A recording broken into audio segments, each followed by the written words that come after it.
Dios le bendiga a todos. Hoy estudiaremos el libro de Samuel. Antiguamente, este libro era un solo rollo, ya que en él se encuentran 140 años de historia. Por eso, por el gran tamaño en contenido, actualmente lo encontramos en nuestras Biblias dividido en dos partes, primera y segunda de Samuel. Hoy nos enfocaremos en la primera parte. Como ya vimos en Jueces, Israel estaba viviendo un caos moral y necesitaban urgentemente un líder que sea fiel y leal a Dios. El libro de Samuel va a ser esa respuesta que Dios provee a esa necesidad. Como su nombre lo indica, Samuel significa Dios ha oído. Este libro se enfoca en tres personajes principales. Tenemos al profeta Samuel, el rey Saúl y David.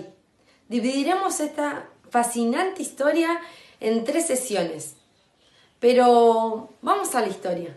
Esta sesión nos habla de Ana, una mujer que no podía tener hijos, pero en su gracia Dios le concede uno, Samuel, quien con el tiempo sería el líder y profeta clave para Israel. Los filisteos se enfrentan en una batalla contra Israel, y el pueblo de Dios, en lugar de orar y pedir su ayuda, sacan el arca como si fuera un amuleto que les garantizaba la victoria. Debido a esto, pierden la batalla, y el arca es robada y puesta junto a sus dioses en el templo. Pero Dios derrota a los filisteos, y por temor el arca es devuelta. Y así pasamos a la siguiente sesión. Los israelitas le exigen a Samuel: queremos un rey, desechando así toda soberanía de Dios. Y se presenta Saúl, un candidato perfecto para ser rey, pero tiene profundas faltas ante Dios. Esto lo llevaría a su propia ruina. El profeta le advierte que Dios levantaría un nuevo rey por su falta de humildad y fidelidad al Dios de Israel. Y detrás de escena, Dios preparaba a David. Dios escogió a David no por su apariencia, sino por su confianza en el Dios de Israel. Esto queda demostrado en la famosa historia de David y Goliat. Y aquí vemos a Saúl descender a la locura, mientras David asume el ejército con grandes victorias. Saúl celoso persigue a David para asesinarlo, y David huye al desierto y espera en las promesas de Jehová. Esta sesión del libro termina con la muerte de Saúl, quitándose la vida frente a la derrota con los filisteos.